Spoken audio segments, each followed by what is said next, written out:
فلا أقسم بمواقع النجوم وإنه لقسم لو تعلمون عظيم إنه لقرآن كريم في كتاب مكنون لا يمسه إلا المطهرون تنزيل من رب العالمين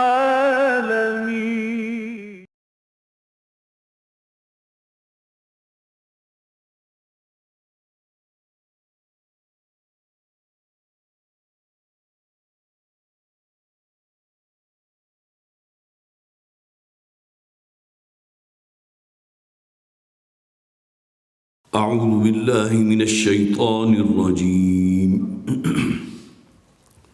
بسم الله الرحمن الرحيم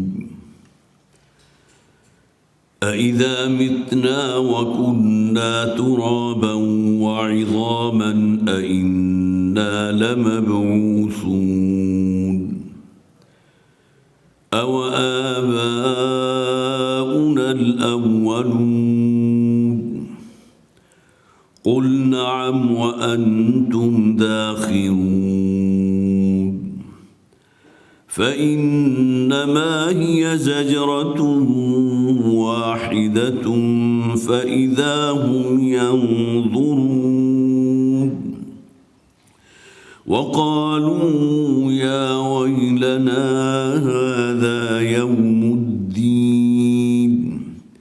هذا يوم الفصل الذي كنتم به تكذبون احشروا الذين ظلموا وأزواجهم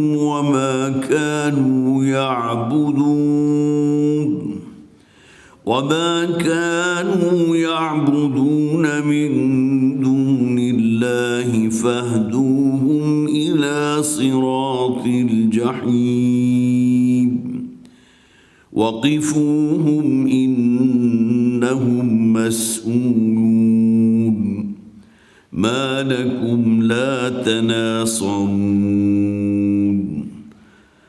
بل هم اليوم مستسلمون وأقبل بعضهم على بعض يتساءلون قالوا إنكم كنتم تأتوننا عن اليمين قالوا بل لم تكونوا مؤمنين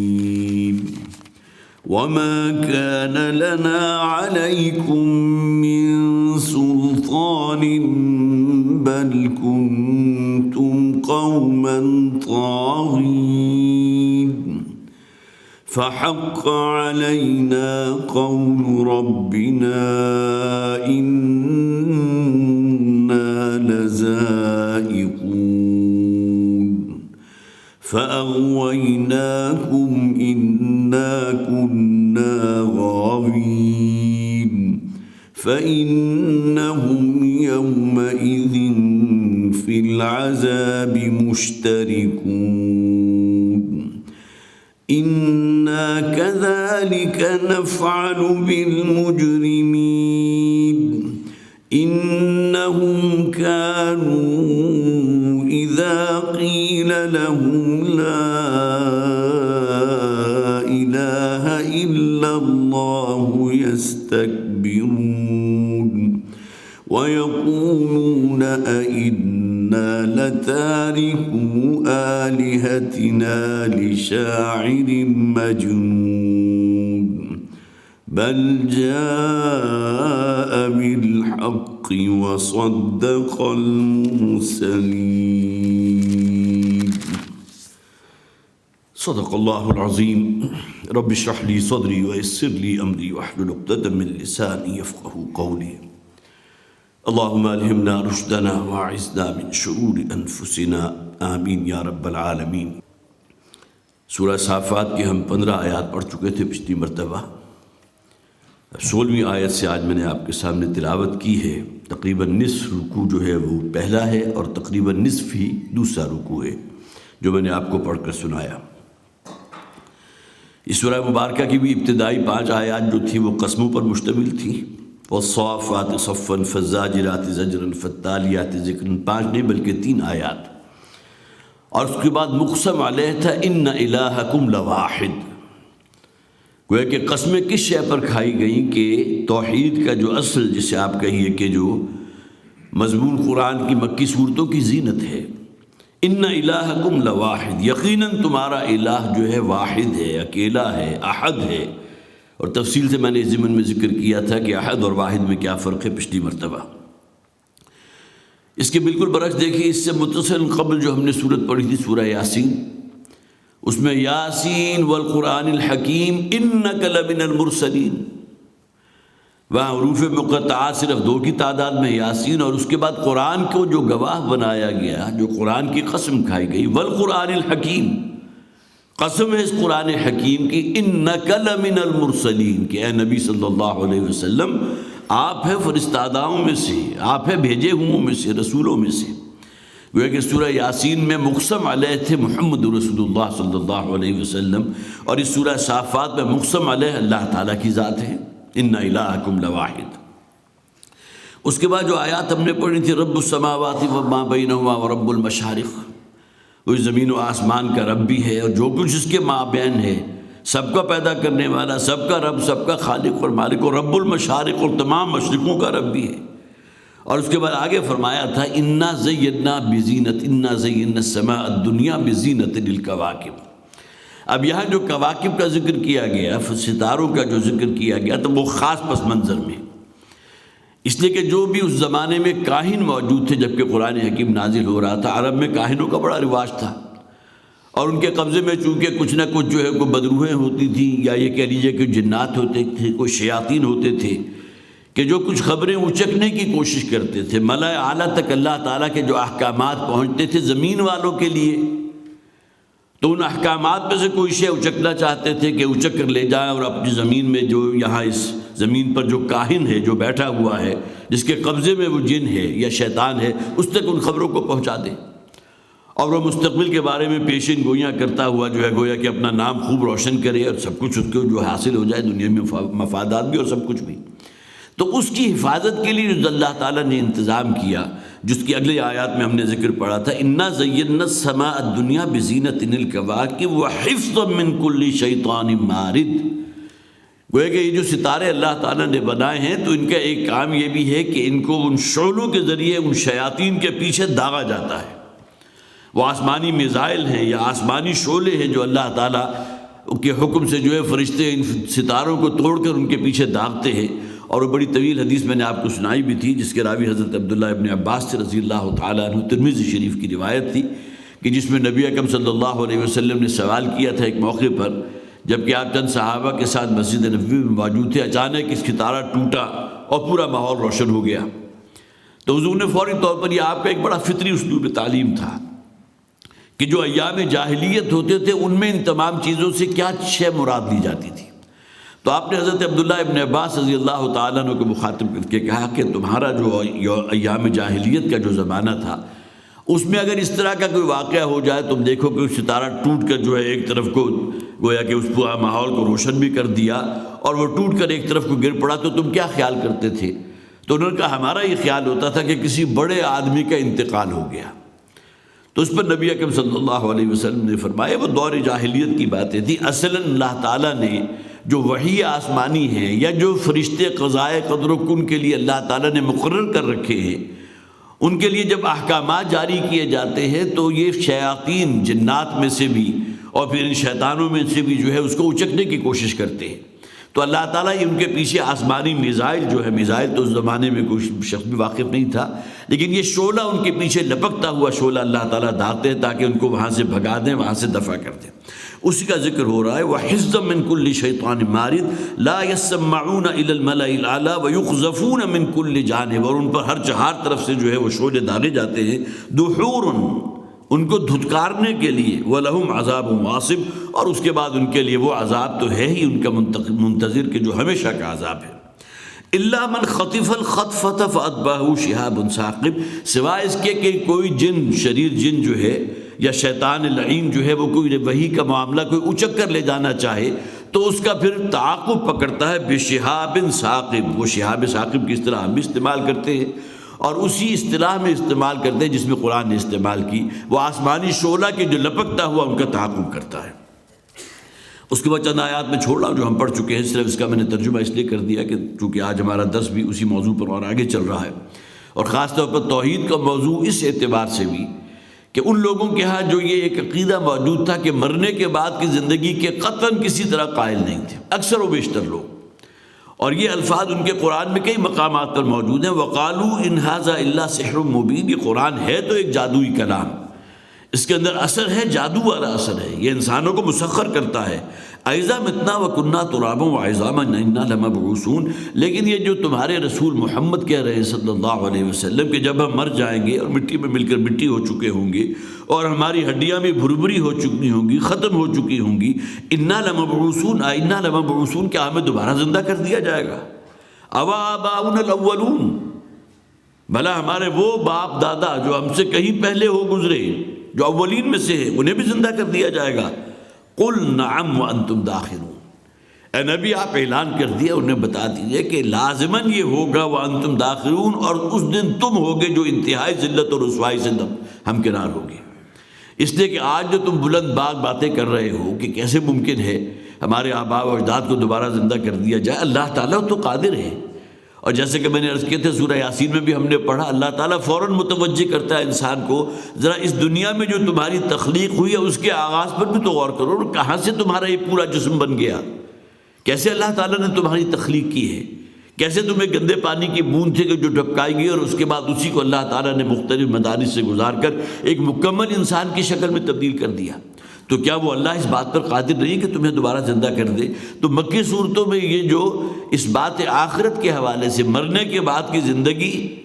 اور جزا و سزا، اس حوالے سے جو دلیل پیش کی گئی ہے وہ اسی حوالے سے کہ تم اپنے آغاز پر غور کرو کہ اللہ تعالیٰ کو اتنا تم بے قدر سمجھتے ہو؟ کیا اس کے پاس یہ قدرت نہیں ہے کہ تمہیں دوبارہ زندہ کر دے؟ أَوَا آبَاؤُنَا الْأَوَّلُونَ قُلْ نَعَمْ وَأَنْتُمْ دَاخِرُونَ، یہاں اس بات کو ریپیٹ نہیں کیا گیا، ذرا اپنی تخلیق اول پر ذکر کرو، لیکن یہ ضرور کہہ دیا گیا انتم داخرون، اس دن تم ہوگے ذلیل و رسوا۔ آج جو علی الاعلان اس بات کے قائل ہو کہ مرنے کے بعد کی کوئی زندگی نہیں ہے، کوئی حساب کتاب نہیں ہے، کوئی جواب دہی نہیں کہیں، کوئی جنت اور دوزخ نہیں، اس تمام جب ڈھکوسلے ہیں، اس دن تمہیں معلوم ہوگا کہ تم ہی ذلت اور رسوائی سے دوچار ہونے والے ہو۔ فَإِنَّمَا هِيَ زَجْرَةٌ وَاحِدَةٌ فَإِذَا هُمْ يَنظُرُونَ، اور پھر وہ اٹھانا ہوگا ایک اچانک ہی چنگھاڑ کی بنیاد پر، جسے ہم نفخہ ثانی کہتے ہیں۔ نفخہ اول کیا ہے؟ جبکہ ایک بہت بڑی ہلاکت اس پوری کائنات پر وادر ہو جائے گی، ہر زندہ شے جو ہے وہ کل شیء ہالک الا وجہہ، سوائے اللہ تعالیٰ کے روح انور کے ہر شے پر ہلاکت طاری ہو جائے گی۔ ہاں صرف وہی لوگ الا حملۃ العرش، ایک حدیث میں موجود ہے کہ سوائے ان فرشتوں کے جو اللہ تعالیٰ کے عرش کو اٹھائے ہوئے ہیں، باقی سب ہلاک ہو جائیں گے۔ اور اسی طرح ہم نے سورہ رحمان جو ہے وہ بھی آپ حضرات خوب اچھی طرح جانتے ہیں، کل من علیہا فان ویبقى وجہ ربک ذو الجلال والاکرام، اس زمین پر جو کچھ بھی ہے، اس کائنات میں جو کوئی بھی ہے، ہر شے فانی ہے سوائے اس پروردگار کے روح انور کے، وہ ذات الحی ہے، اسی نے تو سب کچھ پیدا کیا ہے، اس کے لیے تو فنا نہیں ہے۔ تو وہی بات یہاں فرمائی گئی، ما ہی زجرۃ واحدۃ، وہ ایک چنگھاڑ ہوگی، وہ چیخ ہوگی، وہ دوسری مرتبہ کا جب سور میں پھونکا جانا ہوگا، فإذا هم ينظرون، تو اس وقت وہ دیکھنے والے بن جائیں گے۔ قرآن میں یہ بھی کہا گیا وہ زندہ ہو جائیں گے، زندہ ہو کر اب وہ بہت ہی سراسیمگی کے عالم میں دیکھیں گے۔ سورہ یاسین میں متصل قبل ہم نے پڑھا کہ ہمیں کس نے بیدار کر دیا، کس نے اٹھا دیا، ہم تو بڑے جو ہے جسے آپ کہیے کہ عرصہ دراز سے سو رہے تھے۔ یہ سوالات مختلف چہمے گوئیاں ہو رہی ہوں گی، لیکن اکثریت اس موقع پر اس حقانیت کی دلیل جو تھی، جو قرآن نے جگہ جگہ دی ہے، اس کی قائل ہو جائیں گی کہ یہ تو وہ وقت آ گیا جس کا وعدہ ہم سنتے آئے تھے گویا کہ ایک دن آئے گا کہ جب کس تمام لوگوں کو جمع کیا جائے گا، انہیں اٹھا دیا جائے گا، ہائے ہماری شامت، آج وہ دن ہمارے سروں پر ہے، ہماری نگاہوں کے سامنے ہے۔ فَإِذَا هُمْ يَنظُرُونَ، اور وہ سب کچھ دیکھ رہے ہوں گے، اسی وقت جو ہے ان کے سامنے جو ہے جنت کی، جہنم جو ہے اس کی بھی چنگھاڑ اور اس کی جو ایک تیز آواز ہے وہ بھی ان کے سامنے ہوگی، اور پھر اس کی لپٹ بھی ان کو محسوس ہو رہی ہوگی۔ اسی طرح جنت بھی جو ہے ان کی نگاہوں کے سامنے کر دی جائے گی۔ یہ تمام چیزیں عالم غیب کی ہیں، اگرچہ فوری طور پر جو منطق ہے ہماری، جس کی شیطانی اصل ہے اکثر و بیشتر، وہ ہمیں سکھاتی ہے کیسے ممکن ہے جنت اور دوزخ دونوں نگاہوں کے سامنے لے آئی جائے، اس لیے کہ کہاں جنت اور کہاں جہنم، اور ان دونوں کے اندر بعد المشرقین، اور پھر یہ کہ جنت کے بھی اتنے درجے ہیں کہ حضور فرماتے ہیں اپنے سے اوپر والے درجے کے درجے کے جنتی کو نچلے والے درجے کے جنتی یوں دیکھے گا گویا کہ جس تم زمین پر دیکھ کے بیٹھ کے ستاروں کو دیکھتے ہو، تو اتنا فضل ہوگا۔ لیکن یہ تمام چیزیں عالم غیب کے امور ہیں، ہمیں اجمالاً ان تمام چیزوں پر یقین رکھنا ہے، انہیں ماننا ہے، انہیں تسلیم کرنا ہے۔ باقی اس دن وہ کیفیت کیا ہوگی، جنت کے بارے میں ذکر کیا گیا، حور و غلمان کا ذکر بھی ہے، وَفَوَاكِهَةٍ مِّمَّا يَشْتَهُونَ بھی ہے، وَلَحْمِ طَيْرٍ مِّمَّا يَشْتَهُونَ بھی ہے، پرندوں کا گوشت بھی ہوگا، اور پھر انواع و اقسام کے پھل بھی ہوں گے۔ لیکن کیا وہ پھل ان پھلوں کے مساوی ہوں گے جو تم اس دنیا میں کھاتے رہے ہو، یا ان کی نوعیت ہی دوسری ہوگی؟ اب احادیث اس جانب اشارہ بھی کرتی ہے کہ یہ تمام الفاظ اصل میں ہمیں سنانے کے لیے، ہمیں سمجھانے کے لیے، جو ہمارے زبان میں مستعمل ہیں۔ باقی وہ کیفیت بالکل ہی دوسری ہوگی کہ جب اس جہان میں آنکھ کھلے گی، اب وہ تمام چیزیں جو دیکھ رہے ہوں گے، تو وہ تمام چیزیں جو ان کے لیے اس دنیا میں غیب کے درجے میں تھی، اس دن شہود کے ذریعے میں ہو جائیں گی۔ اس دن فرشتے بھی انہیں نظر آ رہے ہوں گے، اہل جنت کے لیے قیلاً سلاماً سلامہ کے الفاظ ہوں گے، اور اہل جہنم کے اوپر پھٹکار ہو رہی ہوگی اور بعد بھیجا جا رہا ہوگا، اور ان کو جو ہے ذلت و رسوائی کا اب انہیں جو سامنا کرنا ہے اس حوالے سے ان کا معاملہ ہوگا۔ تو یہ تمام چیزیں جو ہے اس دن سامنے ہوں گی۔ فَإِذَا هُمْ يَنظُرُونَ، تو اس دن وہ دیکھنے لگیں گے۔ وَقَالُوا يَا وَيْلَنَا هَذَا يَوْمُ الدِّينِ، اور وہ کہیں گے کہ ہائے ہماری شامت، یہ ہے وہ وعدے کا دن جس کے بارے میں ہمیں بتایا گیا تھا کہ ایک دن آئے گا، جزا و سزا کا دن ہوگا۔ سورہ فاتحہ کے بالکل مرکز میں کیا ہے؟ ایاک نعبد و ایاک نستعین، اے پروردگار ہم صرف تیری ہی عبادت کرتے ہیں، تجھی سے مدد چاہتے ہیں۔ اور اس سے پہلے کیا فرمایا گیا؟ مالک یوم الدین، وہ مالک ہے جزا و سزا کے دن کا۔ اس دن یہ کلمہ ان کی زبان پر ہوگا، وہ کہیں گے ھذا یوم الدین، یہ ہے یا ویلنا، ہائے ہماری شامت، ہماری بدبختی، ہماری کمبختی، وہ دن اب ہم پر مسلط ہو چکا، جس کو ہم جھٹلاتے رہے۔ اگرچہ دل میں کہیں اس کے بارے میں یہ بات مثبت طور پر ہمارے سامنے آتی رہی، جواب دہی ہو جائے گی، یہ ہمیں بتایا گیا ہے، تمام انبیاء اور رسول نے یہ کہا، لیکن چونکہ ہم نے ان باتوں پر کان نہیں دھرا، یا انہیں سنا تو صحیح لیکن عملی زندگی میں ان کو اس کے اوپر، جسے آپ کہیے کہ ایک داروغہ کے طور پر مسلط نہیں کیا، کہ یہ ایمان بالآخر جو ہمیں مجبور کرتا ہے ہم صرف حق پر رہیں، صرف اللہ کی فرما برداری اختیار کریں۔ تو آج اس کا انجام ہمارے سامنے ہے کہ ھذا یوم الدین، یہ وہ فیصلے کا دن آن پہنچا۔ ھذا یوم الفصل الذی کنتم بہ تکذبون، اور انہیں کہا جائے گا یہ ہے وہ فیصلے کا دن کہ جس کو تم ہمیشہ جھٹلاتے رہے۔ یہ فیصلے کا دن، فیصلہ کن دن، وہ دن کہ جس دن فیصلہ ہو جائے گا انسان کے بارے میں کہ اب اس کی ابدی زندگی کا کیا معاملہ ہونے والا ہے، اس کا انجام کیا ہونے والا ہے۔ یہ جو دوسری آیت ہے اس کے بارے میں مفسرین کے ہاں تین رائے موجود ہیں کہ یہ جو کہا گیا ھذا یوم الفصل الذی کنتم توعدون، یہ ہے وہ فیصلے کا دن کہ جسے تم جھٹلاتے رہے، کنتم بہ تکذبون۔ تو اس کے بارے میں ایک رائے تو یہ ہے، یہ فرشتوں کا قول ہے کہ فرشتے انہیں کہیں گے کہ اب آ گیا وہ دن کہ جو اب تمہاری نگاہوں کے سامنے ہے۔ گویا کہ یہ قول ملائکہ ہے۔ ایک بات یہ بھی ہے کہ یہ ان کے آپس کے قول ہوں گے، ظاہر ہے کہ جب اچانک ہڑبڑا کر اٹھیں گے اور انہیں محسوس ہوگا کہ اب تو ہمیں میدان حشر میں ہیں، انسانوں کو ڈھانکا جا رہا ہے ان کے رب کی طرف، عدالت خداوندی کے کٹہری کی طرف، تو آپس میں وہ چہمے گوئیاں جو کریں گے اور آپس میں ایک دوسرے سے جو گفتگو کریں گے، تو اس میں ہوگا کہ ھذا یوم الفصل الذی کنتم بہ تکذبون، یہ ہے وہ دن کہ جس کو تم جھٹلاتے رہے تھے، یہ فیصلہ کن دن اب آ گیا ہے۔ اور تیسری رائے یہ بھی ہے، یہ اللہ تعالیٰ کی طرف سے ہے کہ آج وہ فیصلے کا دن آن پہنچا جس کی ہر نبی اور ہر رسول نے تمہیں خبر دی تھی، لیکن تم نے اسے درخور اطلاع ہی نہیں سمجھا، اس کی جانب متوجہ ہی نہیں ہوئے، اسے تم نے سیریسلی لیا ہی نہیں، مشغول رہے اپنے دنیاوی دھندوں کے اندر، یہاں کے کاروبار کے اندر، یہاں کی جھوٹی سیادت اور یہاں کا جو بھی سٹیٹس ہے اسی کے متلاشی رہے ہو، اور اپنے آپ کو غرق کر دیا اسی دنیا کے لیے۔ الذین ضل سعیہم فی الحیات الدنیا، وہ لوگ کہ جن کی تمام سعی و جہد جو صرف اس دنیا کے گرد گھوم رہی ہے، آج وہ دن تمہارے اوپر مسلط کر دیا گیا۔ تو تینوں اقوال یہ موجود ہیں، آپس میں باہمی گفتگو میں ایک قول بھی آ سکتا ہے فرشتوں کی طرف سے بھی، اور یہ قول خداوندی بھی ہو سکتا ہے۔ احشروا الذین ظلموا ازواجہم وما كانوا یعبدون، اب حکم ہوگا کہ اب جمع کر لو تمام ظالموں کو۔ ظلموں کے لفظ کو نوٹ کیجئے، قرآن میں کئی جگہ کہا گیا انسان اپنے اوپر خود ظلم ڈھاتا ہے، اللہ تعالیٰ ظالم نہیں ہے بلکہ انسان اپنے اوپر ظلم ڈھاتا ہے۔ وہ کس اعتبار سے کہ ایک گناہ کا کمانا بھی گویا کہ اس نے خود ارادی طور پر اپنے اوپر ظلم ڈھایا ہے۔ اس گناہ کی سزا، اس کا انجام جو ہے، اب جس بھی پاداش جو اس کی ہوگی وہ اس نے خود کمائی ہے۔ ایسا نہیں ہے کہ اس کے اوپر کوئی ظلم کیا گیا اللہ تعالیٰ کی طرف سے، بلکہ انسان اپنے گناہوں کا خود کمائی کرنے والا ہے، اپنے اوپر خود ظلم ڈھا رہا ہے۔ دوسرا ظلم شرک کو بھی کہتے ہیں، تو گویا کہ وہ لوگ بھی مراد ہے جو کسی اعتبار سے بھی شرک کی کسی بھی قسم میں ملوث ہو،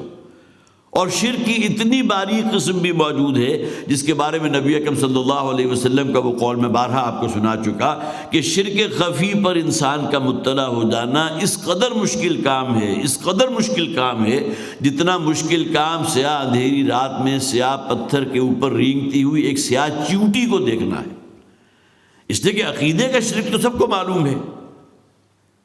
کوئی شخص جا کر قبر کو جو ہے وہ سجدہ کر رہا ہے، لوگوں کو معلوم شرک کر رہا ہے۔ کسی دیوی یا دیوتا کے چرنوں میں بیٹھا ہوا وہ بھی شرک کر رہا ہے۔ کسی اور تو اعتبار سے غیر اللہ کے علاوہ کسی سے مدد کا جو ہے دہائی دے رہا ہے وہ بھی شرک کر رہا ہے۔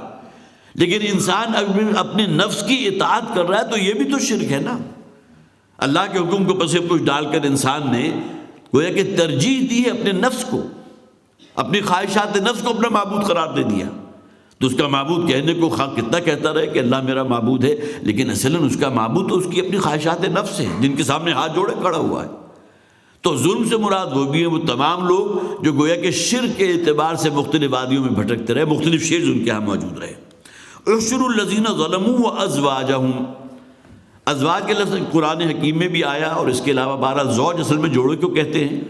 مرد کا جوڑا عورت ہے، اسی طرح سورج ہے تو چاند ہے اس کا، اسی طرح روشنی ہے تو تاریکی ہے، یہ ایک دوسرے کے ازواج کہلاتے ہیں۔ تو اسی اعتبار سے مفسرین نے اس سے تین باتیں جو اخذ کی ہیں، ان میں سے سب سے پہلی تو یہ ہے کہ ممکن ہے کہ یہاں مراد ان کی اپنی بیویاں ہی ہوں،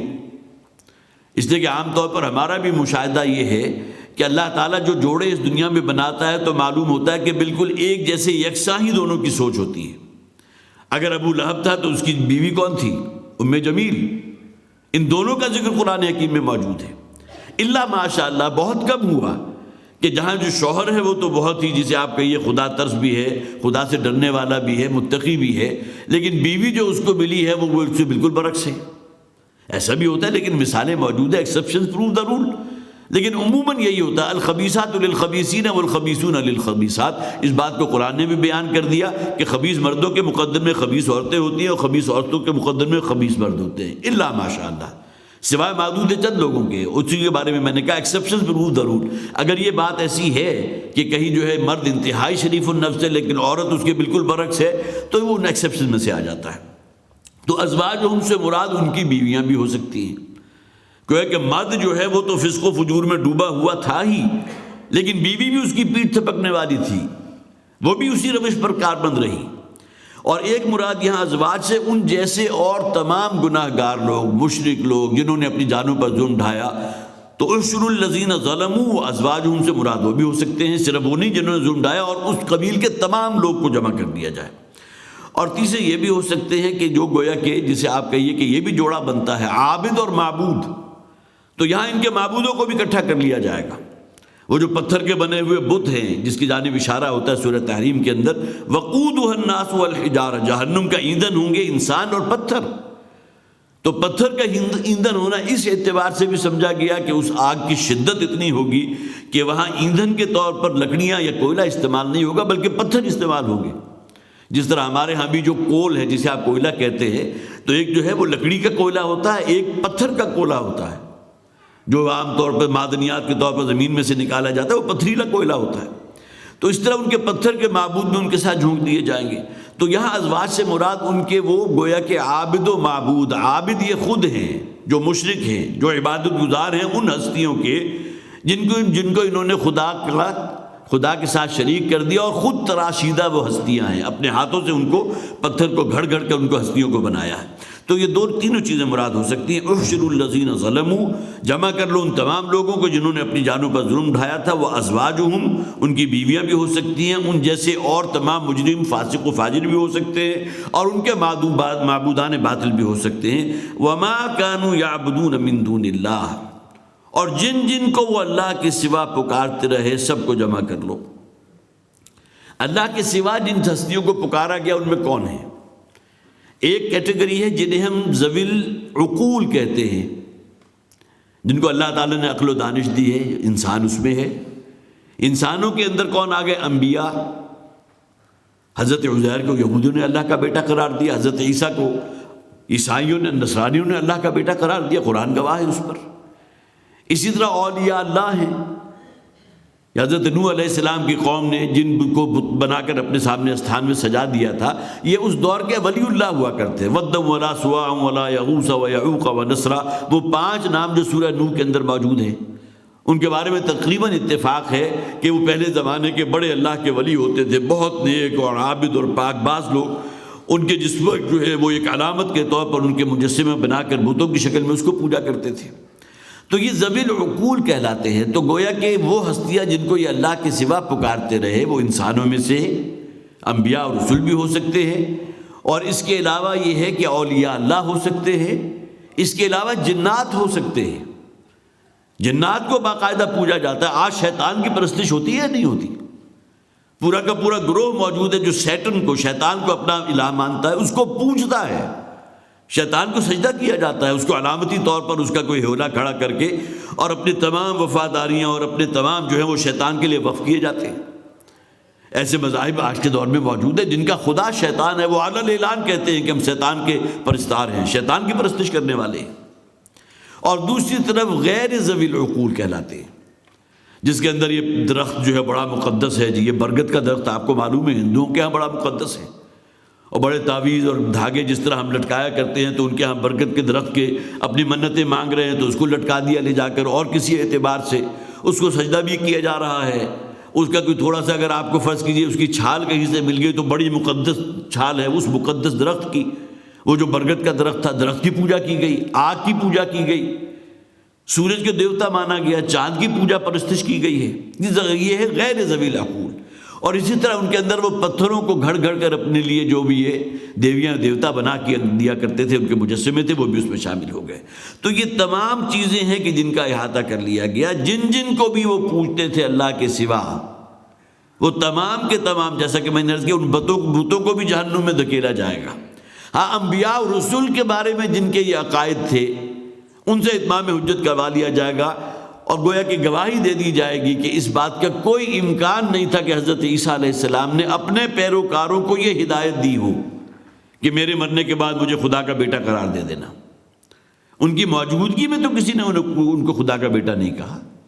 یہ تو اصل میں جیسے آپ کہیے کہ ضلالت و گمراہی جو اپنی آخری حد تک پہنچی تو اس دنیا میں سے رفع آسمانی کے بعد ہوا نا سب کچھ۔ اور یہی وہ مکالمہ جو موجود ہے قرآن حکیم میں، اللہ تعالیٰ سوال کریں گے، انت قلت للناس اتخذونی وامي الہین من بعدی، کیا تم نے حکم دیا تھا اپنی قوم کو کہ میرے بعد جو ہے مجھے بھی اور میری ماں کو بھی اپنا الہ اور اپنا معبود بنا لینا؟ تو حضرت عیسیٰ علیہ السلام بڑی رجالت سے عرض کریں گے، 12 میں نے حوالہ دیا ان آیات کا، اور وہاں گویا کہ اعلان برات کر دیں گے۔ تو یہاں وما کانوا یعبدون من دون اللہ، اور جن کو بھی اللہ کے سوا وہ پکارتے رہے، فاہدوہم الی صراط الجحیم، اب ان تمام کو جھونک دو جہنم کی طرف، انہیں ذرا رستہ دکھا دو، فاہدوہم، انہیں ذرا اس شاہراہ پر ڈال دو جو بالآخر انہیں جہنم تک پہنچا دے گی، الی صراط الجحیم، وہ شاہراہ کے جو جہنم کی شاہراہ ہے، جس کا اینڈ سوائے اس کے کچھ نہیں کہ آگے دہکتی ہوئی آگ ہے۔ وقفوہم انہم مسئولون۔ اب یہ دیکھیے، جیسے آپ کہیے قرآن حکیم میں بہت سی آیات وہ بھی ہیں کہ جس میں آپ تصور لفظی کا معنی، گویا کہ تصویر لفظی آپ کے سامنے آ رہی ہے الفاظ کے اندر، وقفوہم، پھر انہوں حکم ہوگا کہ ان کو ذرا روکو، ذرا کھڑا کرو، انہم مسئولون، ابھی ان سے کچھ سوال جواب ہونے ہیں، ان سے پوچھنا ہے ہمیں، ما لکم لا تناصرون، دیکھیے ایک وہ سوال و جواب ہیں جو ہر بنی آدم سے میدان حشر میں پوچھے جائیں گے، اور اس کی خبر دینے والے ہیں محمد رسول اللہ صلی اللہ علیہ وسلم، لن تزول قدم ابن آدم حتی یسأل عن خمس، ابن آدم کے قدم جو ہے اللہ کے ہاں اس عدالت خداوندی کے کٹہرے سے ہل نہیں سکیں گے جب تک کہ ان سے 5 باتوں کا حساب نہ لے لیا جائے، 5 سوالات نہ کیے جائیں، ان کے جوابات حاصل نہ کیے جائیں، اور وہ 5 چیزیں عن عمرہ فیما افناہ، عن شبابہ فیما ابلاہ، عن مالہ من این اکتسبہ وفیما انفقہ، وعما عمل فیما علم، کہ مال کہاں سے حاصل کیا، جو حاصل کیا اس کو خرچ کہاں کیا، زندگی کہاں گلائی، کہاں گوائی، خاص طور پر دور شباب جو جوانی کا دور تو وہ کہاں غارت کیا، پھر جو علم تمہیں حاصل ہو گیا تھا اس پر عمل کتنا کیا۔ یہ 5 سوالات ہیں، یہ تو ہوں گے ہی، سب سے ہوں گے، خبر دی ہے محمد رسول اللہ صلی اللہ علیہ وسلم نے۔ یہاں فرمایا گیا ان لوگوں سے اب جو جہنم کی طرف دھکیلے جا رہے ہیں کہ ان کو ذرا روکو، ان سے ذرا کچھ پوچھنا ہے، وقفوہم انہم مسئولون، ذرا ان کو روکو، ان کو ذرا تھوڑی دیر کے لیے ٹھہراؤ، ہم ان سے کچھ سوال کریں گے۔ ما لکم لا تناصرون، آج کیا ہو گیا تمہیں، آج تم ایک دوسرے کی کوئی مدد نہیں کر رہے؟ دنیا میں تو تم ایک ہی تھیلی کے چٹے بٹے تھے، کسی ایک کے ساتھ زیادتی ہوئی، کسی ایک کے ساتھ ظلم ہوا، پورا کا پورا جتھا جمع ہو گیا۔ آج بھی آپ نے اس کا مشاہدہ کیا ہوگا، کہیں سڑک کے اوپر کوئی حادثہ ہو جائے اور خواہ وہ جس نے حادثہ کیا ہو کسی شخص کی جان بھی اس میں چلی جائے، اب جو بھی آپ اگر جو ہے وہ رکشے والا ہے فرض کیجئے، اور آپ اس کی طرف بڑھے ہیں کہ تمہاری غلطی کی وجہ سے ہے، تو تمام رکشے والے اپنے رکشے روک کر اپنے اس بھائی کی مدد کرنے کو پہنچ جاتے ہیں نہیں؟ اسی طرح کوئی پٹھان کے ساتھ اگر کوئی ایسا معاملہ ہو جائے تو تمام جو بھی جمعیت ہے پٹھانوں کی وہ تمام ان کی ہمراہی بن جاتے ہیں اور ان کے ہاتھ دست و بازو بن جاتے ہیں۔ تو دنیا میں تو تم ایک ہی تھیلی کے چٹے بٹے تھے، ایک دوسرے کی مدد کرنے والے تھے، آڑے ہاتھوں میں ایک دوسرے کی جو ہے وہ خبر گیری کرنے والے تھے، ان کے لیے بڑا جو ہے اپنی وفاداری تم ظاہر کرتے رہے۔ آج تمہیں کیا ہو گیا؟ آج تو نفسا نفسی ہے، آج تو کوئی شخص ایک دوسرے کو نہیں پوچھ رہا۔ ما لکم لا تناصرون، کیوں ایک دوسرے کی مدد نہیں کر رہے، کیوں ایک دوسرے کے گناہوں کا بوجھ نہیں اٹھا رہے؟ بل ہم الیوم مستسلمون، نہیں، اصل میں آج تو یہ لوگ وہ ہیں جو اپنے آپ کو بالکل سرنڈر کر چکے، مستسلمون، جسے آپ کہیے کہ ہاتھ اٹھا کر ہینڈز اپ کر دینا کہ آج ہمارے اندر کوئی سکت نہیں ہے، آج ہم کچھ نہیں کر سکتے، گویا کہ اپنے آپ کو پوری طرح مطیع کر لیا ان حالات کے یا اس فیصلے کے جو اللہ تعالیٰ کی طرف سے ان کے لیے کر دیا گیا، اور انہیں بھی معلوم ہے کہ اب جہنم ہے، اب ہمیشہ کی زندگی جو ہے ہماری جس کا کوئی اینڈ نہیں ہے، اسی جہنم کی بھڑکتی ہوئی آگ کا ایندھن ہمیں بننا ہے۔ وقفوہم انہم مسئولون ما لکم لا تناصرون بل ہم الیوم مستسلمون، بلکہ آج تو یہ پوری طرح سرنڈر کیے ہوئے ہیں اپنے آپ کو۔ وَأَقْبَلَ بَعْضُهُمْ عَلَىٰ بَعْضٍ يَتَسَاءَلُونَ، اور پھر انہی میں سے ہوں گے بعض جو ایک دوسرے کی طرف رخ کر کے ایک دوسرے سے سوال کریں گے، قَالُوا إِنَّكُمْ كُنْتُمْ تَأْتُونَنَا عَنِ الْيَمِينِ، اور ایک دوسرے پر الزام دیں گے کہ تم لوگ تھے کہ جو ہمارے اوپر حملہ آور ہوئے۔ یہ فزیکل حملہ آور ہونا نہیں، بلکہ ہمارے عقائد کو تم نے خراب کیا، ہماری سوچ کو تم نے زنگ لگا دیا۔ اور یہ جو اصل میں یمین کا لفظ جو ہے بڑا اس کے اندر معنی خیز ہے، اور اس کے اندر بڑے معنی موجود ہیں۔ یمین اصل میں داہنے ہاتھ کو بھی کہتے ہیں، اور داہنا ہاتھ ہوتا ہے طاقت کا سمبل۔ گویا کہ تمہاری اس طاقت کے روب نے جو تمہیں مال و اسباب دنیاوی کے اعتبار سے ہم پر ایک فوقیت اور فضیلت حاصل تھی، اور سب سے بڑھ کر یہ کہ تمہارے پاس اختیار تھا، تو طاقت کی بنیاد پر، طاقتور ہونے کی بنیاد پر تم ہمارے اوپر مسلط رہے، چھائے رہے۔ یہ جو پیشوا ہوتے ہیں، جو لیڈران ہوتے ہیں، آج بھی ہمارے عوام کل انعام جن کی پیروی کرتے ہیں، جن کے پیچھے چلتے ہیں، وہ کون ہیں؟ وہ بڑے بڑے جاگیردار ہیں، ان کے پاس طاقتیں ہیں، اور اپنے مخالفین کو وہ ایسی عبرتناک سزائیں دیتے ہیں کہ کوئی دوسرا مخالفت کرنے کی سوچ بھی نہیں سکتا۔ ان موضوعات کے اوپر تو بہت سے جو ہے تحریریں بھی موجود ہیں، ٹی وی کے بہت سے ڈرامے بھی آئے۔ کسی دیہات کے کسی لڑکے نے اگر کوئی تعلیم حاصل کرنے کی اس کے اوپر کہیں جنون کی حد تک کوئی فرض کیجیے عارضہ لاحق ہو گیا، تو اس کو کس طرح جو ہے بالکل قتل کر دیا گیا کہ اس گاؤں کے اندر کوئی تعلیم یافتہ بندہ جو ہے وہ تو گویا کہ ہمارے آنکھوں کو میں آنکھیں ڈال کر بات کرے گا، وہ دوسرے لوگوں کو اپنا ہم نوا بنا لے گا۔ تو یہ جو ہے طاقت کی بنیاد پر کسی کے اوپر غالب آ جانا، عن الیمین سے یہ بھی مراد ہے۔ دوسری ایک اور چیز بھی مراد لی گئی کہ خیر اور بھلائی، یمین، اصحاب الیمین کون ہیں؟ داہنے ہاتھ والے، اور یہ کامیابی کی علامت ہے، خیر کی علامت ہے، بھلائی کی علامت ہے۔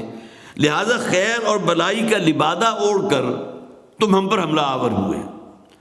تم نے ہمیں کنونس کرنے کی کوشش کی کہ بھئی تمہاری بھلائی اسی میں ہے، محمد صلی اللہ علیہ وسلم وہ جس نئے دین کا جو ابتدا کر رہے ہیں اس میں تمہارے لیے خیر نہیں ہے، اصل دین تو ہمارا وہی آبائی مقدس دین ہے، لہذا بہت ہی خیر خواہانہ انداز میں واعظ و نصیحت کے ذریعے بھی تم نے ہم پر غالب ہونے کی اور غلبہ پانے کی کوشش کی۔ یمین سے مراد یہ بھی ہو سکتا ہے خیر خواہانہ انداز، خیر اور بھلائی کی آڑ میں اس لبادوں کے اندر ہمارے اوپر جو ہے تم نے گویا کہ تسلط کرنے کی کوشش کی۔ اور تیسرے یہ ہے کہ قسمیں کھا کر، یمین یہ قسم کے لیے بھی آتا ہے نا کہ قسم کھانا، اس کے لیے بھی یہ اصطلاح قرآن میں موجود ہے، تو یمین قسمیں کھا کھا کر تم نے ہمیں یقین دلانے کی کوشش کی، اور اس کا ذکر تو موجود ہے سورہ عنکبوت میں۔ وقال الذین کفروا للذین آمنوا اتبعوا سبیلنا ولنحمل خطایاکم، ہم تمہیں یقین دلاتے ہیں تم ہمارے آبائی دین جو چلا آ رہا ہے اسی کی پیروی کرو، اسی میں تمہارے لیے خیر ہے، میں بڑے خیر خانہ انداز میں تمہیں اس جانب متوجہ کر رہا ہوں، اور پھر اگر تم سمجھتے ہو کہ قیامت کوئی پکڑ ہو جائے گی تو تمہارے گناہوں کا بوجھ بھی میں اٹھا لوں گا۔ وَلْنَحْمِلْ خَطَايَاهُمْ مِنْ شَيْءٍ، ان کی خطاؤں کے بوجھ ہم اٹھانے کو تیار ہیں۔ یہ بھی تو ایک انداز ہوتا ہے نا۔ تو یہ تینوں چیزیں گویا کہ اگر آپ جمع کر لیں تو یہاں مقصود ہے۔ قالوا انکم کنتم تاتوننا عن الیمین، اور انہوں نے کہا ایک دوسرے جو مخاطب ہو رہے تھے کہ تم نے تو ہمارے اوپر غلبہ حاصل کیا تھا اپنی طاقت کی بنیاد پر بھی، خیر خواہانہ لبادہ اوڑھ کر بھی، اور قسمیں کھا کھا کر جو ہے ہمیں بھلائی کا یقین دلاتے ہوئے تم ہمیں اس غلط رستے پر لے کر آئے کہ آج ہم دونوں جو ہے مشترک ہیں اسی عذاب کے۔ قالوا بل لم تکونوا مؤمنین، اور اس پر جواب دیں گے یہ لوگ نہیں، اصل معاملہ یہ تھا کہ تم خود ہی ایمان لانے والے نہیں تھے۔ ظاہر ہے کہ جو الزام ان پر آ رہا ہے کہ تم نے طاقت کی بنیاد پر ہم پر غالب ہونے کی کوشش کی، یا غالب ہوئے، تو اس کو پلٹ دیں گے اصل معاملہ تو تمہارا تھا، تمہاری آزاد رائے تھی، تم نے خود ہی جو ہے ہمارے اس رستے کو اختیار کیا، تم خود ہی ایمان لانے والے نہیں تھے۔ قالوا بل لم تکونوا مؤمنین وما کان لنا علیکم من سلطان، اور ہمیں تمہارے اوپر کوئی اختیار تو نہیں دیا گیا تھا، جس طرح شیطان بھی تو کہے گا نا قیامت کے دن کھڑا ہو کر فلا تلومونی ولوموا انفسکم، آج مجھے کوئی ملامت نہ کرو، ملامت تمہارے لیے ہے، مجھے اللہ نے تمہارے اوپر کوئی اختیار نہیں دیا تھا۔ یہی معاملہ جو ہے یہ اہل جہنم آپس میں کریں گے۔ یہ جو آگے چلنے والے تھے جسے آپ کہتے ہیں کہ اولون جسے کہا گیا، آخرین، یہ دونوں اصطلاحات قرآن میں موجود ہیں۔ پہلے لوگوں کی پیروی کرنے والے ان کے بعد آنے والے ہوتے ہیں، لہذا بعد میں آنے والے جو ہے ان پہلوں کے اوپر پھٹکار بھیجیں گے، لعنت کریں گے کہ تمہاری وجہ سے ہم گمراہ ہوئے، اور یہ جو بعد میں آنے والے تھے ان کے بعد میں آنے والے جو ہے ان کے اوپر پھٹکار کریں گے۔ تو اب یہ گویا کہ تمام کے تمام جو ہے ہر طرف سے لعنت و پھٹکار ہی ان کے مقدر ہے، ان کے نچلے والے بھی اور ان کے اوپر والے بھی ایک دوسرے پر لعنت منامت کریں گے اور پھٹکار کریں گے۔ تو وہ یہ کہیں گے کہ ہمیں تمہارے اوپر کوئی اختیار نہیں دیا گیا تھا، سلطان اختیار کو کہتے ہیں، بل کنتم قوما طاغین، بلکہ تم خود ہی حد سے نکلے ہوئے لوگ تھے۔ تم نے اگر فیصلہ کیا تھا ہمارے اس آبائی دین ہی پر کاربند رہنے کا تو اس میں ہمیں کوئی الزام نہ دو، نہ ہم نے طاقت اختیار کی۔ اب ظاہر ہے کہ وہاں جا کر بہرحال ہر قسم کی وہ جو ایک موقع آئے گا کہ ان کے منہ بند کر دیے جائیں گے کہ اب گویا کہ اب کوئی جھوٹ نہیں بول سکتے، اب ان کے اعضاء گواہی دینے والے ہوں گے۔ ہم نے سورہ یاسین میں بھی پڑھا، لیکن یہ کہ اس سے پہلے وہ جھوٹ بھی بولیں گے، جھوٹی قسمیں بھی کھائیں گے، جھوٹی معذرتیں بھی پیش کریں گے، اس کا ذکر بھی قرآن میں موجود ہے۔ لہٰذا یہاں بھی یہ گویا کہ پورا کا ملبہ جو ہے وہ اسی کے اوپر ڈالیں گے کہ نہ ہم نے تمہارے ساتھ کوئی جو ہے قوت کی بنیاد پر تم پر غلبہ حاصل کرنے کی کوشش کی، نہ خیر خواہانہ لبادہ ہم نے اوڑا، اور نہ ہی قسمیں کھائی، بلکہ بل کنتم قوما طاغین، بلکہ تم خود ہی حد سے بگڑے ہوئے لوگ تھے، ایک حد سے نکل جانے والے لوگ تھے۔ فحق علینا قول ربنا انا لذائقون، اب گویا کہ یہ پورا مجمع اس بات پر متفق ہو گیا جو اہل جہنم ہیں، جنہیں دھکیلا جا رہا ہے جہنم کی طرف، کہ فحق علینا قول ربنا، یہ بات اب مسلم ہے، اس بات اس حقیقت کو تسلیم کر لو کہ ہمارے اوپر ہمارے رب کا قول اب صادق آ چکا ہے۔ اب وہ جو وعدہ کیا گیا تھا ہم سے جہنم کا، جہنم کی دہکتی ہوئی آگ کا، اور اس کے اندر جو اللہ تعالیٰ کی طرف سے عذاب ہوں گے، وہ اب ہمارا مقدر بن چکا ہے، اس بات کو تسلیم کر لو۔ اب خام ایک دوسرے کو کوئی الزام تراشی کرنے کا کوئی موقع نہیں ہے، نہ اس کی وجہ سے کسی کی گلو خلاصی ہو سکے گی، اس لیے کہ اب کوئی عدالت اور تو ہے نہیں کہ جس میں اپنا مقدمہ لے کر جائیں اور ایک دوسرے پر الزام دھریں، جس طرح دنیا میں ہوتا ہے کہ جج صاحب کے ہاتھ میں اختیار دیا گیا، اب کوئی اور جج نہیں ہے، فیصلہ ہو چکا ان کا۔ فحق علینا قول ربنا، اب ہمارے اوپر ہمارے رب کا قول جو ہے وہ ثابت ہو چکا ہے، وہ قول صادق آ چکا۔ انا لذائقون، اب تو ہمیں مزہ چکھنا ہے، کس شے کا مزہ چکھنا ہے؟ جہنم کے عذاب کا۔ فَأَغْوَيْنَاكُمْ إِنَّا كُنَّا غَاوِينَ۔ ابھی بھی تھوڑی سی دلیل بازی جو ہے وہ جاری ہے۔ وہ کہیں گے فَأَغْوَيْنَاكُمْ، ہاں ہم نے تمہیں اغوا تو ضرور کیا، راہ حق سے باطل کے اوپر ہم نے تمہیں گامزن کرنے کی پوری کوشش کی، اور تمہیں لے بھی آئے، کامیاب بھی ہوئے۔ اس بات کو تسلیم کریں گے کہ ہم نے تمہیں گمراہ کیا، انا کننا غاوین، اس لیے کہ ہم خود بھی گمراہ تھے۔ اس دنیا میں تو ہر شخص اپنے آپ کو حق پر سمجھتا ہے نا۔ ابو جہل کا جو بھی ایک جتھا تھا، جو بھی چوپال تھی، اور اس چوپال کے جتنے بھی سینکڑوں افراد اس کے جو ہے جسے آپ کہیے کہ ایک اشارے پر اپنی جان اس کے لیے قربان کرنے کو تیار تھے، لیکن وہاں ابو جہل تو اپنے آپ کو حق پر سمجھتا تھا۔ یہ الگ بات ہے کہ اس کا ضمیر اسے کتنا کچھ ملامت کرتا ہوگا، یا جب فرشتے اس کی روح قبض کرنے آئے ہوں گے تو اس کی کیفیت کیا ہوگی کہ یہ تمام سب کا سب ڈرامہ نکلا، میں کیا کچھ سوچتا رہا، ان میں سے کوئی شے میری مدد کرنے کے لیے آج موجود نہیں ہے۔ اب گویا کہ جہنم بھی دہکتی ان کی نگاہوں کے سامنے اس وقت لے آئی جاتی ہے، پھر ایام برزخ جو ہیں اس کے اندر تو وہ ریفلیکشن ہوگی ہی، یا انہا لجنت ابدا ولنار ابدا، یا جنت ہے یا جہنم ہے، اس کی ریفلیکشن قبر کے اندر بھی موجود ہے۔ فاغویناکم انا کننا غاوین، ہم تسلیم کرتے ہیں ہم نے تمہیں اغوا کیا ہے، ہم نے اپنی طاقت بھی استعمال کی، اور پھر اس کے ساتھ ساتھ جو ہے خیر خواہانہ انداز بھی استعمال کیا تھا۔ ظاہر ہے ہر شے تو حقیقت ہے، لیکن ہم خود بھی تو گمراہ تھے نا۔ تمہیں اللہ نے سوچ دی تھی، تمہیں اللہ نے سمجھ دی تھی، کیوں نہیں الگ ہوگا ہم سے؟ کیوں ہم پر اندھا اعتماد کیا، اندھا یقین کیا؟ فَإِنَّهُمْ يَوْمَئِذٍ فِي الْعَذَابِ مُشْتَرِكُونَ، تو اب یہ لوگ ہوں گے کہ جو اس عذاب میں سب کے سب جمع کر دی، مشترک ہے وہ تمام کے لیے۔ جو ان کے اندر جو بھی پیشوا ہیں، ان کے آگے آگے چلنے والے جو ہیں، جو ان کے مذہبی بڑے ٹھیکیدار بنے بیٹھے تھے، جو متوکلی تھے اس وقت کعبے کے، کلید بردار بھی تھے ان میں سے، یہ تمام لوگ بھی ہوں گے، اور ان کے جو متبعین تھے، ان کے جو اتباع کرنے والے ہیں، ان کے جو پیروکار ہیں، وہ بھی ان میں موجود ہوں گے۔ کہیں قرآن حکیم میں یہ بھی کہا اولاہم و اخراہم، جو پہلے لوگ تھے اور جو بعد میں آنے والے پہلوں پر لعنت ملامت کریں گے، اور یہ جو پہلے جو بعد میں آئے ہیں ان کے بعد آنے والے ان کے اوپر لعنت ملامت کریں گے۔ تو فرمایا فَإِنَّهُمْ يَوْمَئِذٍ فِي الْعَذَابِ مُشْتَرِكُونَ، اور گویا کہ آج کے دن جو ہے اس عذاب کے اندر سب لوگ برابر ہیں، اس میں کیا پہلے اور کیا بعد میں آنے والے، کیا مذہبی پیشوا اور کیا ان کے متبعین، یہ جو بھی جہل جہنم تھے جو مستحق ہو گئے اس کے، آج وہ اس میں سب مشترک ہیں۔ اِنَّا كَذَلِكَ نَفْعَلُ بِالْمُجْرِمِينَ، اسی طرح کا ہم معاملہ کیا کرتے ہیں اپنے مجرموں کے ساتھ۔ آخر کتنی بڑی انسانوں کی تعداد ہے جنہیں ان کے جرم کی پاداش میں اسی دنیا میں ہلاک کر دیا گیا۔ یہ مصر کے رہنے والے جو قوم فرعون تھی، کتنی مہذب، کتنی متمدن، قوم عاد، جن کا ذکر قرآن کرتا ہے کہ وہ بڑی بڑی میخوں والے، اونچی اونچی عمارتوں والے، بڑی مثالی تہذیب، یہ تمام کے تمام اس دنیا میں بھی تو ہلاک کیے گئے نا۔ ہاں وہ آخرت کی جو اخروی تباہی اور ہلاکت ہے وہ یقیناً ہے۔ اِنَّا كَذَلِكَ نَفْعَلُ بِالْمُجْرِمِينَ، ان میں سے کچھ مجرم وہ بھی تھے جن کو ہم نے اس دنیا میں بھی بھرپور عذاب دیا، عذاب خداوندی کا مزہ انہوں نے اس دنیا میں بھی چکھا، اور پھر یہ کہ اب آخرت میں تو کہہ دیا گیا جیسے کہ ہم نے پڑھا فَحَقَّ عَلَيْنَا قَوْلُ رَبِّنَا إِنَّا لَذَائِقُونَ، اللہ تعالیٰ کا وہ قول جو ہے اب ہم پر صادق ہو چکا ہے، ثابت ہو چکا ہے، اب تو ہمیں اس جہنم کے عذاب کا مزہ چکھنا ہی چکھنا ہے۔ اِنَّا كَذَلِكَ نَفْعَلُ بِالْمُجْرِمِينَ، اسی طرح کا معاملہ کیا کرتے ہیں ہم مجرموں کے ساتھ۔ إِنَّهُمْ كَانُوا إِذَا قِيلَ لَهُمْ لَا إِلَٰهَ إِلَّا اللَّهُ يَسْتَكْبِرُونَ، یہی وہ لوگ تھے کہ جنہیں جب کہا جاتا تھا کہ اللہ کے سوا کوئی معبود نہیں تو اڑ جایا کرتے تھے، استکبار، تکبر، گھمنڈ۔ اب یہ استکبار کس بنیاد پر ہوتا تھا؟ سب سے پہلی بات تو یہ کہ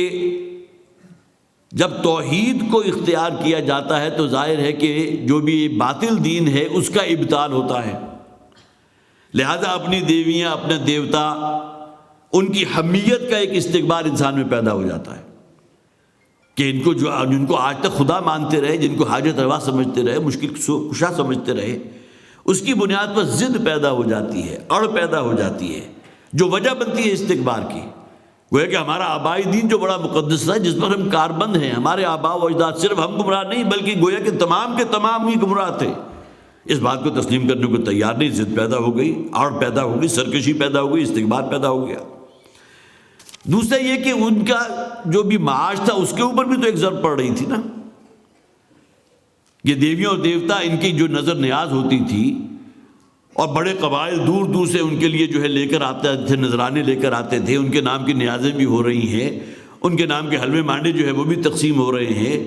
پھر اپنے زیورات خواتین لا کر جو ہے بت کے قدموں میں ڈال دیا کرتی تھی، وہ بھی گویا کہ ایک ذریعہ اکنامک تھے ان لوگوں کے لیے، معاش کا ایک ذریعہ تھا، وہ بھی تو ایک رد عمل تھا نا ان کے اندر۔ گویا کہ ہماری جسے آپ کہیے کہ روزی پر لات مار دی، ہماری پیٹ پر لات مار دی، یا ہماری دیویاں دیوتا ان کے ذریعے جو ہمیں منفعت حاصل ہوتی ہے، جو ہماری اکانومی چل رہی ہے، اور جس طرح ہماری معاش کا بندوبست ہوتا ہے، ہر شے زیرو ہو جائے گی۔ اس کی بنیاد پر مزید اڑ پیدا ہوئی، مزید ضد پیدا ہوئی، مزید سرکشی پیدا ہوئی۔ اور سب سے بڑھ کر یہ کہ اگر محمد کو اللہ کا رسول مان لیا صلی اللہ علیہ وسلم تو پھر تو ہم محمد کے غلام ہو گئے۔ اب یہ غلامی والا معاملہ ہمارے لیے کسی طرح قابل قبول نہیں۔ ابو جہل نے تو کہا تھا نا، خواہ اس نے زبان سے نہ بھی کہا ہو، کہ میں نے آج تک کبھی نہیں کہا کہ محمد جھوٹ بولتے ہیں صلی اللہ علیہ وسلم۔ ہاں یہ بات ہے کہ جو وہ کلام پیش کر رہے ہیں وہ حقیقت نہیں ہے، وہ جھوٹا کلام ہے، لیکن جھوٹ ان کی ذات سے منسوب کر دے رہے وہ تو اس نے نہیں کہا۔ تو اس حوالے سے یہاں جو کہا گیا کہ یستکبرون، تو تینوں اعتبارات سے جو ان کے مفادات کے اوپر جو ضرب پڑی ہے، اس کے رد عمل میں جو ضد اور جو سرکشی اور وہی استکبار تک جو معاملہ پہنچا ہے، اس کی بنیاد یہ تھی۔ ان کے سامنے کہا گیا لا الہ الا اللہ، اللہ کے سوا کوئی معبود نہیں۔ یہ اگرچہ کہنے کو تو بڑے معصوم الفاظ ہیں، لیکن اس کے اندر جسے آپ کہیے جو قیامت مضمر ہے، گویا کہ تمام معبودان باطلہ کا ابطال ہو گیا، ختم، نفی، زیرو، کسی کے پاس کوئی اختیار نہیں۔ پھر ان کی پیٹ کے اوپر لات پڑ رہی ہے، جو بھی نذرانے آتے تھے وہ سب کے سب ختم ہو گئے۔ اور تیسرے سب سے بڑھ کر یہ کہ اپنے ذات کی جو قربانی دینی ہے کہ محمد کی غلامی اختیار کرو صلی اللہ علیہ وسلم۔ جب اللہ کا رسول مانا ہے تو اب ان کا ہر قول جو ہے وہ حکم کے درجے میں ہے۔ اتنے بے عقل تو وہ نہیں تھے کہ اگر ہم نے محمد کو اللہ کا رسول مان لیا تو اس کے بعد یہ کہ پھر ہماری آزاد مرضی ہوگی۔ ٹھیک ہے، منافقین کے ہاں یہ زوم کہیں پیدا ہو گیا تھا، یا یہ کہ جو ہے یہ خناس آ گیا تھا اپنی جگہ، لیکن یہ کہ بہرحال ان کے اندر تو اس درجے میں فہم تھا کہ ہم تو پھر محمد کے غلام ہو جائیں گے صلی اللہ علیہ وسلم۔ تو انہم کانوا اذا قیل لهم لا الہ الا اللہ یستکبرون، جب انہیں کہا جاتا ہے کہ اللہ کے سوا کوئی معبود نہیں تو ان میں ایک سرکشی، اڑ، ضد اور عناد اور استکبار پیدا ہو جاتا ہے۔ وَيَقُولُونَ إِنَّا لَتَارِكُو آلِهَتِنَا لِشَاعِرٍ مَجْنُونٍ، اور کہتے یہ ہیں کہ کیا ہم اپنے آباء و اجداد کا جو دین ہے، یہ جو آلہہ ہیں جو چلے آ رہے ہیں پیچھے سے، کیا ان کو چھوڑ دیں، ان کو ترک کر دیں، لِشَاعِرٍ مَجْنُونٍ، ایک ایسے شاعر کے پیچھے جس کے بارے میں یہ خود سمجھتے ہیں وہ مجنون ہے، معاذ اللہ ثم معاذ اللہ۔ گویا یہاں ایک ہی جملے کے اندر دو الزامات لگ گئے، مجنون بھی ہے اور شاعر بھی ہے۔ گویا کہ آپ یہ کہہ سکتے ہیں ایک دیوانہ شخص کے پیچھے ہم اپنی جو ہے پوری کی پوری جو ہماری دینداری ہے سب کے سب غلط کر دیں اور اس کے پیچھے لگ جائے، معاذ اللہ۔ تو گویا کہ یہ تو کسی طرح ہونے والی بات نہیں ہے ایک شاعر مجنون کے لیے۔ حالانکہ کہاں شاعر اور کہاں ایک نبی اور رسول، زمین و آسمان کا فرق۔ اور اسی کا اگر آپ موازنہ کریں گے تو شعراء کا ذکر ابھی ہم نے پڑھا تھا سورہ شعراء کے اندر بھی، شعراء یتبعہم الغاوون، اسی طرح اور حوالوں سے بھی ان کا ذکر آتا رہا۔ ایک کردار ہوتا ہے، ایک شخصیت ہوتی ہے کسی شاعر کی، جس جو فی کل وادی یہیمون ہے، اور پھر یفعلون ما لا یؤمرون، کرتے وہ ہیں جس پر خود عمل نہیں کرتے، کہتے وہ ہیں جس پر خود عمل نہیں کرتے۔ اور ان کے جو متبعین ہیں، جو ان کے لیے ہائے وائے کرنے والے ہیں، جو شاباش دینے والے ہیں، جو نعرے مارنے والے ہیں، ان کا کردار دیکھو۔ اور یہاں وہ لوگ جو متبعین ہیں محمد رسول اللہ صلی اللہ علیہ وسلم کے، ان کا کردار دیکھو، خود حضور کا کردار دیکھو۔ قول و فعل کا تضاد اگر نظر آئے گا جو قرآن کہتا ہے تو شعراء میں تو نظر آ جائے گا، لیکن نبی اور رسول میں تو نہیں آتا۔ تو یہ اپنے آپ کو جو کہہ رہے ہیں کہ ہم اپنے آباء و اجداد کے دین کو، ان بت پرستی والا جو ہمارا دین ہے اور اپنے معبودوں کو چھوڑ دیں، لشاعر مجنون، ایک ایسے شاعر کی وجہ سے کہ جو مجنون ہے۔ بل جاء بالحق وصدق المرسلین، بلکہ یہ آئے ہیں محمد صلی اللہ علیہ وسلم سچا دین لے کر، حق کے ساتھ، وصدق المرسلین، اور انہوں نے تصدیق کی ہے تمام انبیاء کی، کسی کے نفی نہیں کی حضور نے صلی اللہ علیہ وسلم۔ یہ معاملہ جو ہے یہودیوں کے بارے میں آپ کہہ سکتے ہیں کہ انہوں نے حضرت عیسیٰ علیہ السلام کو نہیں مارا، حضور کو تو ویسے نہیں مانا۔ اسی طرح عیسائی جو ہے وہ حضور کو نہیں مانا، حضرت عیسیٰ کو تو مانتے ہیں۔ لیکن یہ کہ نبی اکرم صلی اللہ علیہ وسلم تو اس سنہری زنجیر کی کڑی ہے نا، وہ جو سب کی سب گویا کہ جسے آپ کہیے ازل سے آخر تک حضور کی ذات تک جڑی ہوئی ہے، ایک دوسرے سے پیوست ہے، کسی کو کوئی نفی نہیں ہو سکتی۔ ایک کڑی بھی اگر آپ نے اس میں سے نکال دیا، ٹوٹ دی، تو زنجیر تو ختم ہو جائے گی۔ تو بل جاء بالحق وصدق المرسلین، بلکہ یہ آئے ہیں حق بات لے کر، ایک سچا دین دے کر، ایک مکمل نظام زندگی لے کر، وصدق المرسلین، اور انہوں نے سچا مانا ہے، تصدیق کی ہے تمام رسولوں کو، کسی کی تکذیب نہیں کی۔ یہ الگ بات ہے کہ ان کی تعلیمات میں جو آمیزش کر دی گئی، اس کے اندر جو انحراف کے جو مرتکب ہوئے ہیں، اس کے اندر زمین و آسمان کا جو فرق پیدا کر دیا، ظاہر ہے کہ وہ شے قابل تسلیم نہیں ہے۔ لیکن یہ کہ حضرت عیسیٰ علیہ السلام کا انکار تو نہیں کیا، حضرت موسیٰ علیہ السلام کا انکار تو نہیں کیا، نہ انجیل اور نہ زبور، دونوں کا ذکر قرآن حکیم میں موجود ہے۔